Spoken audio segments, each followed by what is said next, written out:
Oke, selamat sore. Salam muda budaya guna kawan-kawan Oase Project, kembali lagi bersama kita ya. Selalu dalam semangat muda. Iya. Bukan mudah ya, tapi semangat muda. Nah, kawan-kawan Oase Project, sore hari ini kita ada di salah satu tempat nongkrongnya anak-anak muda juga. Tempat ngopi, Tempat ngeteh, dan masih banyak lagi ya macam-macamnya ya. Nah, tempatnya di mana? di kopi.me. kopi.me_Ponorogo. Subscribe, like, share, follow, soalnya semuanya Pak. Jangan sampai kemudian ketinggalan info-info di Kopi ini Ponorogo. Oke. Seperti biasa kita kalau bicara Oase Project selalu ada bincang-bincang tentang pendidikan ataupun pembelajaran dalam fase-fase kehidupan seseorang. Itu ya. Nah, sebelum kita masuk ke situ, saya mau kenalkan ya. Kalau sama saya sudah pada kenal kayaknya nih. Selaku host Oase Project, saya kenalkan di samping saya ini, di sebelah saya ada Mas Guntur Soekarno Putra ya. Bukan. Ya, nama saya tuh Guntur Swandaru. Guntur Swandaru. Biasa teman-teman manggilnya tuh Igun. Oh, Ipan Gunawan. Bukan. Kok Igun? Gak tahu.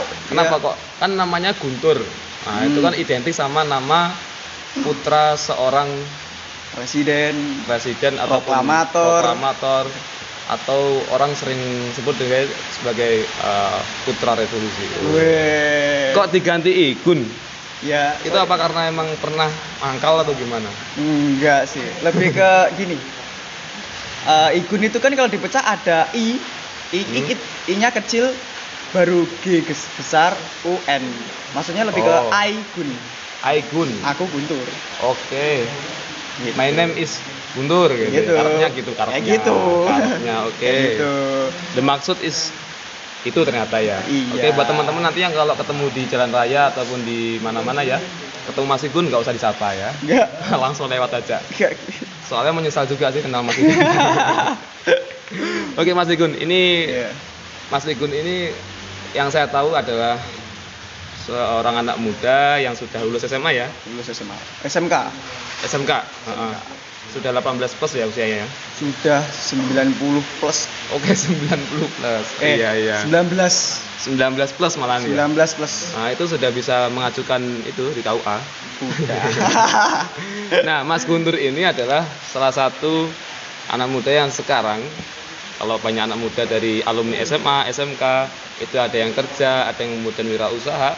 Kalau Mas Igun ini, dia melanjutkan studi di salah satu perguruan tinggi ternama yang ada di Kota Riau, Ponorogo gitu ya. Mas kok nggak kayak teman-teman lain yang pengen kerja, pengen wirausaha, kok malah milih sekolah, kuliah, itu ngapain nih?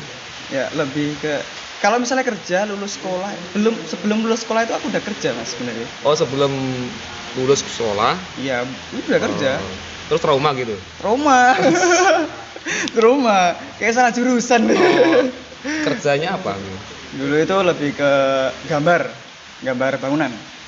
Oh, jurusannya juga gambar bangunan. Jurusannya gambar bangunan. Terus setelah itu nimbrung di dunia bangunan kayak dunia sipil. Selama hampir 2 tahun, kan dari kelas 11 sampai lulus itu kan 2 tahunan. Itu tahun berapa lulusnya itu? Lulus tahun 2021. Sekarang tahun 2022. Berarti tahun lalu dong. Tahun lalu. Fresh graduate. Siswa berprestasi. Mas Igun. Oke, lanjut. Kemudian setelah kerja kayak gitu? Kerja karena gimana ya? Kayak di dunia kerja itu anak SMK itu lebih kayak diremehkan. Jadi bayarannya tuh dikit tapi mintanya banyak itu loh. Bayarannya dikit tapi kerjaannya banyak. Banyak. Terus kayak diperes. Kamu kan belum punya titel, belum punya kayak gitu loh. Iya. Kamu kan masih SMK ya. Iya. Cuman setingkat sekolah menengah atas gitu ya. Tapi pas di dunia kerja itu disamakan kayak orang-orang yang udah punya gelar gitu. Iya. apa kemudian itu yang buat sampai akhirnya mau kuliah ya? Iya. Biar gajinya lebih tinggi daripada anak SMK. Betul. Betul begitu? Betul. Waduh, luar biasa, luar biasa. Inspirasinya Inilah. dari guru soalnya. Oh, guru. Dari guru. Guru SMA, SMK. Guru SMK. Apa yang menginspirasi ya, gimana tuh? Saya tuh lihat guru itu dia kerja mendidik, kan aku suka kayak sharing, kayak suka memberikan wawasan, Bertukar pendapat. tukar pendapat. Ya mungkin kayak lebih ke apa ya, jati diri. Makanya iya, iya. mungkin jalanku tuh nggak di dunia kerja di bangunan, mungkin di pendidikan. Makanya aku kayaknya mau sekolah di pendidikan aja gitu. Oh, berarti sekarang kuliah jurusan pendidikan. Jurusan pendidikan. Pendidikan apa, Mas? Ngambil di FKIP, keguruan pendidikannya Oh, PPKN. jurusan PPKN. Satu-satunya jurusan yang tidak ada di negara lain. Nggak ada.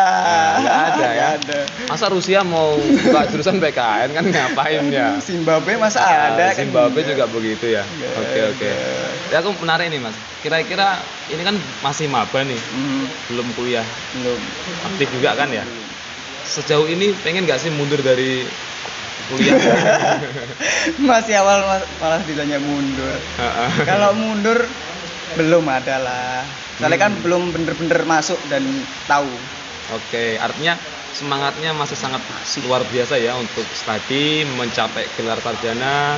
Kemudian kalau udah sampai gelar sarjana mau buat kerja, Mau bikin kerja, bikin kerja, bikin bikin. Berarti usaha berarti ya. usaha. Oh, ya ya. Tapi kan sebelum usaha pasti kan dari lulus sarjana pendidikan kan pasti jadi guru lah minimal. Walaupun honorer kan pasti ada uang pasif atau ibaratnya penghasilan tetap.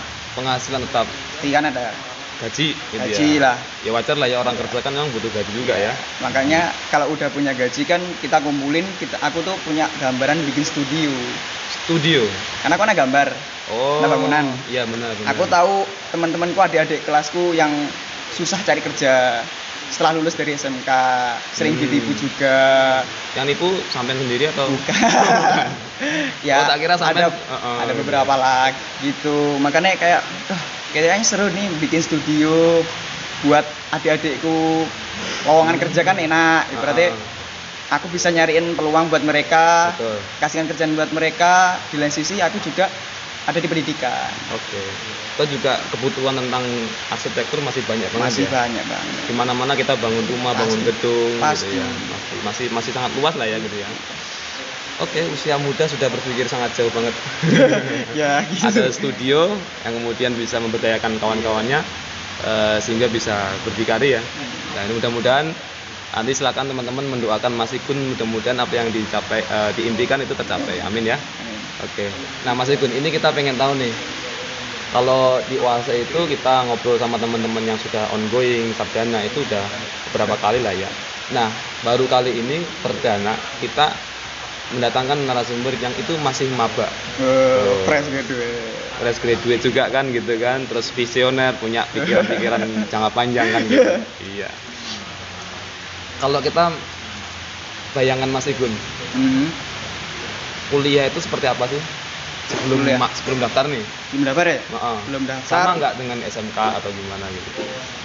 Kalau misalnya sama apa enggak, kurang lebih dari penglihatan saya ya, itu sama-sama aja. Cuman di posisi beda jurusan.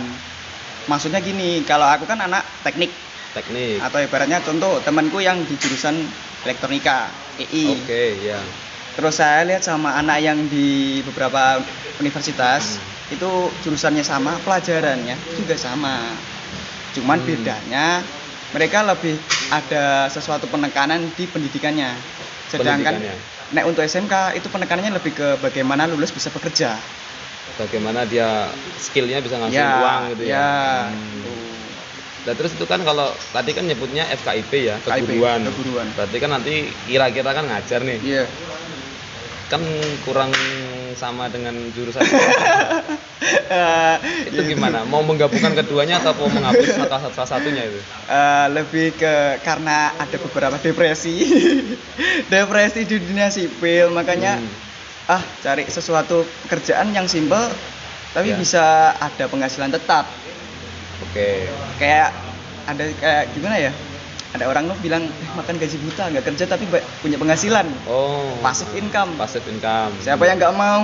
Oh iya iya. Tapi di lain sisi aku masih ada tetap jadi diri seorang anak gambar atau arsitek. Arsitek. Makanya aku punya gambaran tuh bikin studio.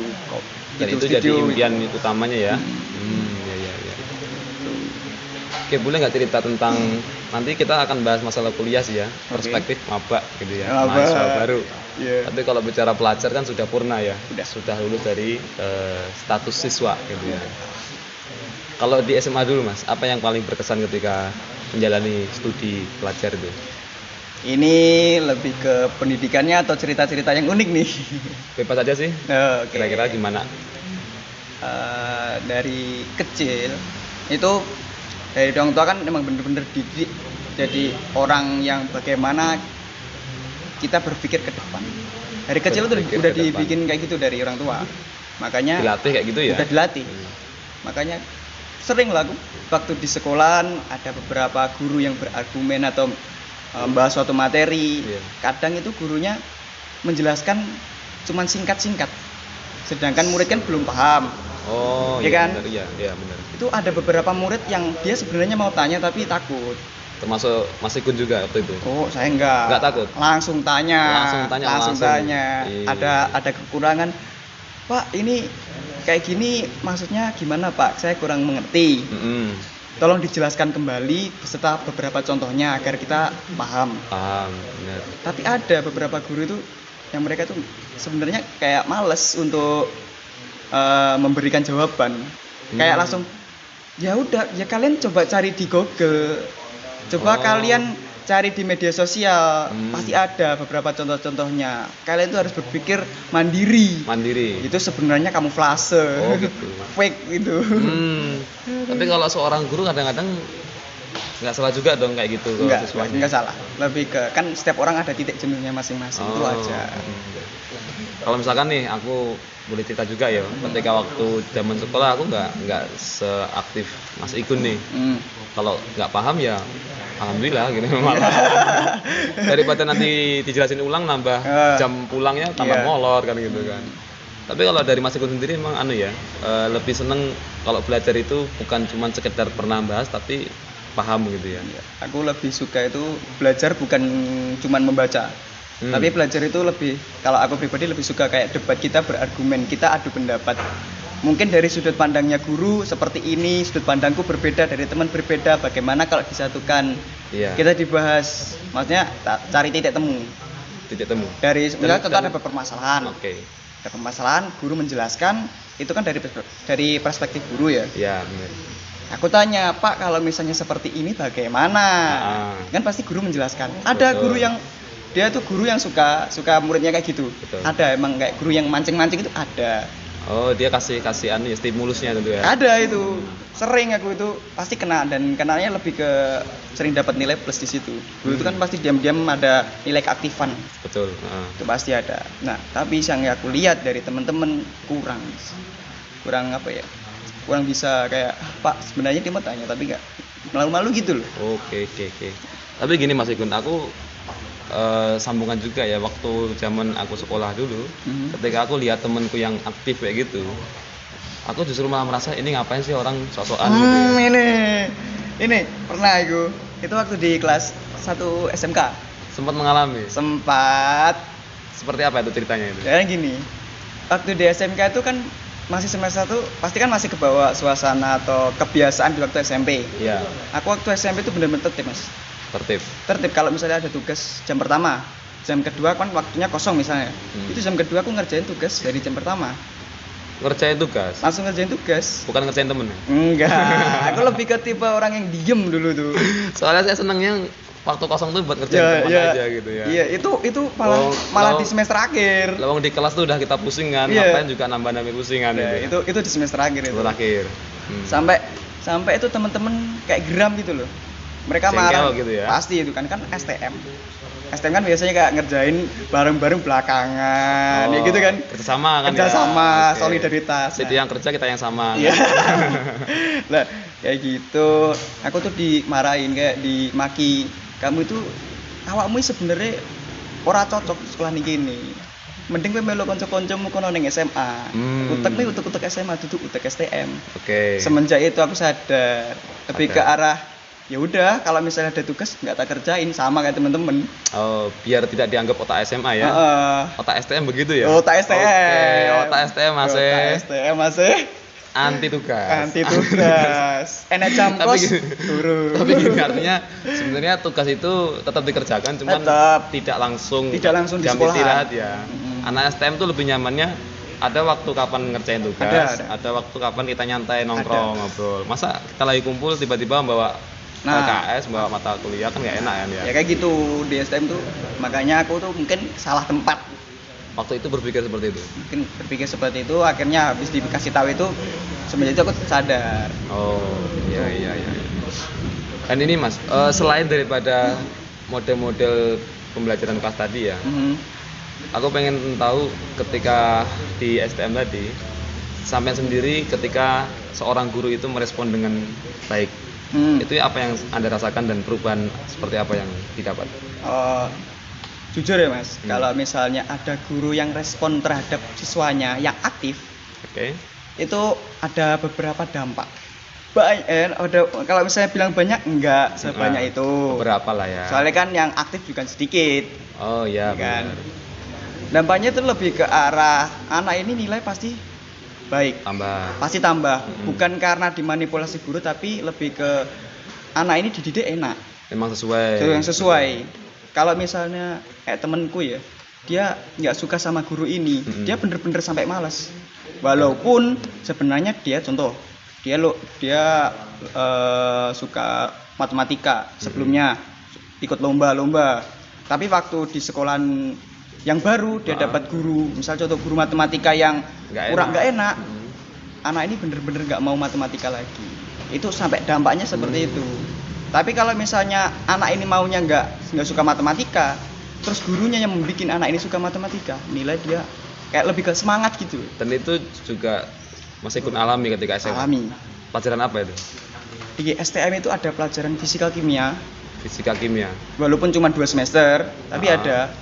Itu kayak gimana ya? Aku tuh suka sesuatu yang tambah-tambahan tapi ada logika dan bisa berargumen. Maksudnya ada pendapat-pendapat yang lain. Aku tanya-tanya. Setiap kali ada tugas aku selalu tanya ke guru karena kurang paham. Tanya jawabannya apa tanya? Tanya cara biasanya kan. Kayak teman-teman nggak ada yang mau maju ke depan, nggak mau ada yang tanya. Pasti kayak entah maju teko kayak gitu. Oh justru sampean yang disuruh dari juru bicara ya? Pas waktu tanya, ini kan udah aktif nih. Dari aktif ini gurunya itu meresponnya bener-bener jelasin dari awal sampai akhir. Detail berarti ya? Ya detail. Efeknya aku paham, tak kasih teman-teman jadinya semangat. Jadi semakin nggak paham atau jadi semakin paham. Oh berarti Mas Igun juga membantu teman-teman untuk lebih paham lagi gitu lebih ya? Lebih paham lagi. Kalau misalnya nggak pernah ini guru agama. Agama ya? Guru agama. Cara ngajarnya guru agamaku itu sebenarnya simpel. Dia mengajarkan tentang pendidikan budi pekerti luhur.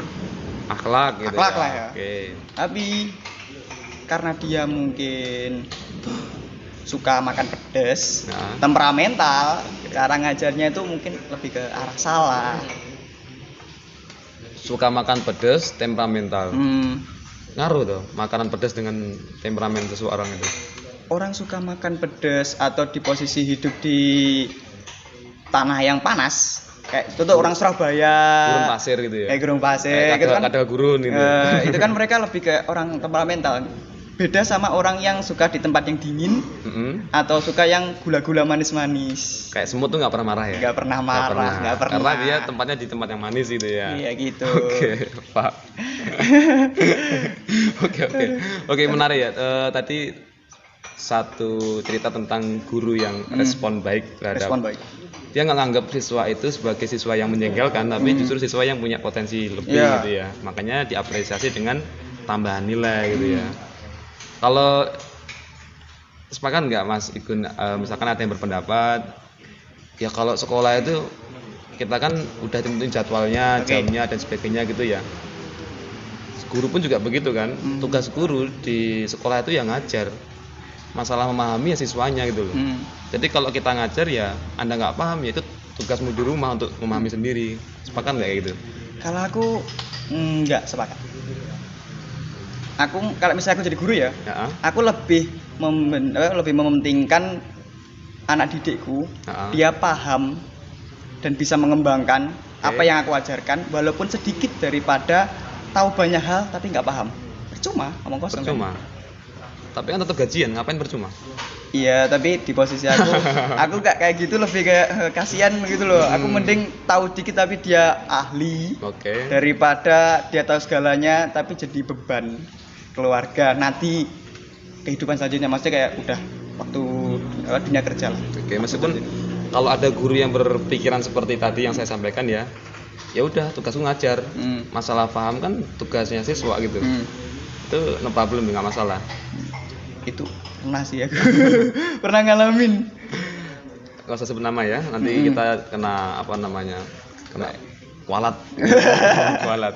Ya. Ini kita bicara guru secara umum ya, nggak cuman guru-guru yang pernah Mas Igun temui, tapi ya secara umum guru itu mestinya versi Mas Igun adalah nggak cuman transfer pengetahuan, tapi juga memastikan anak itu kendalanya di mana sih belajar ini.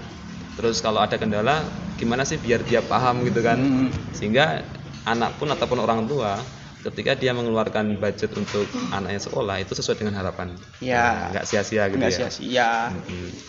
Kalau yang pertanyaan sebelumnya ada yang belum terjawab adalah itu kan tadi kalau guru yang baik responnya ya. Yeah. Kalau guru yang kurang baik responnya. Guru yang kurang ada ya? Ada.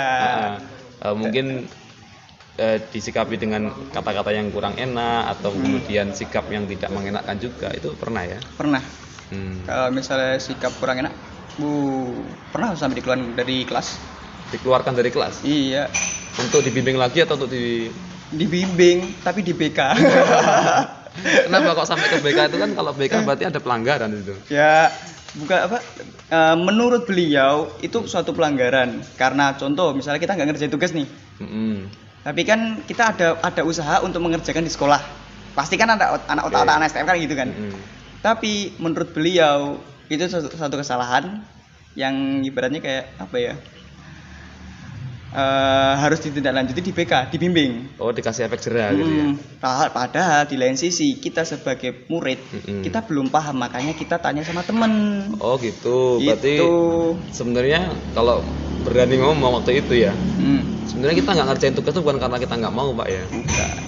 Tapi karena kita kita kurang paham, yang kedua kita nggak mau juga. Nggak ya, artinya lebih ke nggak pahamnya gitu ya. Sehingga ketika ngadepin soal yang keluar bingung gitu ya, ini soal mau diapain, ujung-ujungnya nunggu jawaban dari temen gitu. Yang yang temen mau sedekah gitu ya. Kita bantu orang untuk sedekah kan baik juga ya, sedekah jawaban. Atau investasi ya. Oke, investasi. Nah, ini Mas Igun, kalau di SMA atau SMK itu kan termasuk dalam pendidikan juga, atau lembaga pendidikan. Dan kemudian kalau di perguruan tinggi, yang mana Mas Igun nanti akan juga masuk ya, itu juga sama, itu adalah lembaga pendidikan juga. Cuman bedanya kalau ini SMK, kalau ini perguruan tinggi. Ini gelarnya dapat ijazah tok, yang ini ada gelar di belakang nama gitu ya. Nah, dalam pendidikan itu yang setahu saya ya sama. Di situ ada pengajar, ada yang diajar. Nah, kira-kira kalau nanti di perguruan tinggi yang akan Mas Igun masuki nanti, mungkin nggak sih terjadi atau terulang sesuatu yang sebelumnya di STM itu dalam hal model-model guru yang ada? Ya, kalau itu pasti 1 atau 2 orang itu pasti ada, nggak mungkin nggak sih ya. 1 atau 2 orang, itu nggak lebih. Kalau lebih, wah parah ya. 1 dikali 2, 2 dikali 3 kan gitu ya. Akar pangkat semua. Akar pangkat jadi apa namanya, ambivalen kan. Tak terhingga jumlahnya gitu. Aduh. Terus kalau itu terjadi mau apa? Responnya lebih ke arah lihat dari segi teman-teman kelas. Ya, soalnya kan menurutku anak universitas ya, itu kan lebih ke bagaimana kita memahami suatu materi. Betul. Agar mungkin untuk penelitian selanjutnya. Iya kan? Iya. Kalau misalnya kita kurang paham, berarti kan kita stuck di awal. Iya kan? Dan hasilnya nggak baik juga ya. Nah, itu kan hasilnya nggak baik. Kalau misalnya aku lebih ke arah ngajak teman-teman diskusi untuk membahas masalah guru ini. Misalnya guru ini cara ngajarnya misalnya kurang efektif, berarti kita tambahan lagi di kelas. Maksudnya di kelas kayak di teman-teman lah. Siapa yang kurang tahu, siapa yang kurang paham. Nanti dijelasin sama teman-temannya gantian. Itu kan pasti ada orang yang pemahamannya dia cukup tinggi, ada yang lemah. Nah, ini lebih ke menyeimbangkan. Jadi ada semacam kerja kelompok barangkali ya. Kamu apa sih yang nggak bisa? Gitu. Nah, gitu. Saya nggak bisa semua. Kenapa sekolah? Kenapa kuliah? Gitu. Kenapa kuliah? Pulang aja bobo, gitu kan gitu ya. Aduh. Nah, kalau tadi di sekolah istilahnya guru, kalau di perguruan tinggi istilahnya dosen. Tapi secara fungsi sama ya. Dia adalah seseorang yang dianggap lebih mampu, kemudian diharapkan ada pengetahuan yang didapatkan dalam proses pembelajaran gitu ya. Nah, kalau ini terlepas dari salah satu univ ataupun tertentu ya. Kalau dari cerita teman-teman, seringkali maba yang punya ekspektasi seperti Mas Igun nanti itu akan sering menemukan kekecewaan daripada yang sesuai dengan harapan terkait dengan sosok guru ataupun sosok dosen yang ideal. Itu pasti. Sudah siap? Udah siap. Siap untuk kabur? Siap untuk apa ya? Mikir dulu. Aduh. Tapi pasti ada ekspektasi seperti itu, Ki. Ekspektasinya kan kalau kuliah mungkin dapat guru yang baik walaupun kenyataannya nanti dapat dosen yang baik walaupun nanti kenyataannya enggak. Baik dalam hal mengajarnya ya. Iya. Kalau dalam hal rupa enggak masalah ya. Enggak masalah. Mau cantik, mau enggak, mau ganteng, mau tua, mau muda, itu oke ya. Yang penting dalam mengajar dia bisa memahamkan kita gitu ya. Kalau nggak paham tanya lagi. Kalau nggak paham tunggu waktu selesai. Nanti di WA. Di WA. Bu Pak ngopi. Ngopi. Ini ada masalah seperti ini bagaimana jelaskan kembali. Oke. Setelah masalah dibahas, nanti tanya teman-teman ada yang kurang paham enggak. Kalau enggak ini ada pembahasan. Ada pembahasan tambahan. Dari yang tadi aku tanyakan ke dosennya. Iya. Berarti boleh dibilang Mas Igun nanti kalau kuliah pun pengennya tetap tidak cuman pernah bahas materi tapi benar-benar paham gitu ya. Benar-benar paham. Kalau belum paham diulang lagi. Lebih ke diulang lagi. Belum paham lagi diulang lagi. Kayak ale-ale. Semester 8 belum paham lagi. Pengulang lagi semester 1. Oh iya. Oke. Lulus kayak SD 6 tahun. Oke, seringkali gini kalau di perguruan tinggi itu sebenarnya cukup banyak ya seperti Mas Igun tadi ya. Ya memang tujuan kuliah itu memang benar-benar pengen meningkat secara pengetahuannya. Yang awalnya nggak tahu jadi tahu, yang awalnya nggak paham jadi paham, yang awalnya nggak terbiasa nalar jadi berlatih nalar kan gitu kan ya. Cuman rata-rata akhirnya dia merasa wah aku ini kayaknya salah juga sih kuliah. Ternyatanya kalau di kelas orang seperti aku malah diasingkan atau dianggap tidak baik. Tahu-tahu nilainya jelek padahal aktif kan gitu ya. Jadi sering resikonya adalah dianggap sebagai mahasiswa yang nakal. Suka mengganggu ketenangan mahasiswa lain. Aduh, nah kayak gitu. Kalau masalah tadi ya kan nilai ya. Pada perilaku baik, pelajaran baik, tapi nilai buruk. Itu kan. Itu pernah nih aku diceritain sama temen yang kayak gini. Mahasiswa juga. Itu dia lebih ke arah langsung konsultasi ke dosennya langsung. Dosen yang ngajar tadi. Ini ada teman saya. Dia di kelas seperti ini, pelajaran seperti ini. Ibaratnya kayak nggak terima. Kalau misalnya mungkin ada kesalahan input data atau bagaimana, lebih ke langsung dibilangkan ke dosennya. Ya, benar. Soalnya kadang kalau misalnya contoh, kita sudah kerja banting tulang, siang malam sampai begadang, ujung-ujungnya hasilnya tidak sesuai sama kita, misalnya kayak mungkin nilainya sampai hancur kayak nilai dapat D gitu ya. Bisa pakai dapat T apa E gitu ya. Sampai F. Ya gitu malah lebih ke arah kasihan. Kalau misal dia emang sampai seperti itu, bisa-bisa kan dia depresi, batin, nanti malah bunuh diri kan kasihan gitu loh. Kayak di film India itu. Di film 3 Idiots itu ada mahasiswa yang bunuh diri karena si rektor itu terlalu apa ya, terlalu killer. Gitu. Sehingga mahasiswa harus depresi dan lain-lain. Kenapa sih Mas Igun tetap memperjuangkan ataupun mengejar pemahaman padahal resikonya tuh dianggap mahasiswa nakal? Kenapa nggak seperti umumnya mahasiswa lah yang normal-normal gitu loh, kita kuliah say hello, it's okay, smile gitu ya, nggak usah mikir yang berat-berat lah. Toh juga nanti ending-endingnya sama, kita punya ijazah buat kerja juga. Iya. Gitu. Kenapa nggak mikir gitu aja, enak? Mungkin kesalahannya dari kecil udah dididik visioner, jadi ya gimana ya? Itu visioner atau kutukan? Kutukan deh. Jadi kayak ada terperangkap dalam satu penjara kotak gitu ya. Iya. Jadi kayak pisau bermata dua. Bisa bermata dua. Oke. Tapi Mas Ikun tetap yakin itu benar. Kalau misalnya Bertanya pada dosen itu benar. percaya pada dosen, kalau yang kita tanyakan sesuatu hal yang benar, tanya. Bertanya Kalau pada dosen, kemudian dosennya marah, tetap tanya terus. tanya terus, marahnya kenapa? Kita cari solusi, bukan cari masalah. Kalau marahnya karena kamu tanya, Parah. Oh. Parah. Parah. berarti cuman parah gitu aja ya. Parah. Terus berhenti bertanya. Enggak. Tanya lagi. Apa ya, di temenku tuh pernah bilang kalau ada dosen yang misalnya kurang enak itu bilangnya ke Bama. Oh ya, Ya kan? bagian kemampuan. Kita konsultasi gitu. Kalau ada dosen yang kayak gini, itu enaknya gimana, Pak, Bu, kan gitu kan. Siap. Kita mungkin ada permasalahan yang kita tanyakan ke dosen nggak bisa memberikan jawaban, kita tanya ke Bama, konsultasi. Mungkin bisa dikembalikan atau mungkin bisa dikeluarkan. Enggak. Ya enggak. Nggak sampai dikeluarkan ya. Enggak. Oke Mas Igun, ini sebenarnya segmen 1 kita saya kira cukup dulu. Dan ada satu hal yang saya harapkan nanti Mas Igun bersedia untuk menyampaikan. Kira-kira pesan-pesan apa aja nih yang pengen Mas Igun sampaikan kepada teman-teman maba lainnya untuk bekal nanti kalau sudah benar-benar kuliah aktif. Kuliah aktif ya? Iya. Karena aku udah pernah di dunia kerja. Di dunia kerja itu perlu yang dinamakan public speaking dan bagaimana kita berbicara terhadap orang lain. Betul. Ini kan udah di jenjang universitas. Kita harus melupakan atau ibaratnya kita harus keluar dari zona nyaman kita yang maunya kita malu bertanya, kita takut mencoba. Itu semua dihilangin. Soalnya kalau misal tetap dipertahanin, lulus kuliah sama aja bohong. Oke. Itu pesan untuk para kawan-kawan mahasiswa.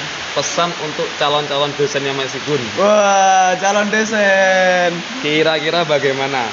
Bapak sama ibu kalau ditegur jangan marah. Oke. Tapi langsung aja lempar batu. Oke.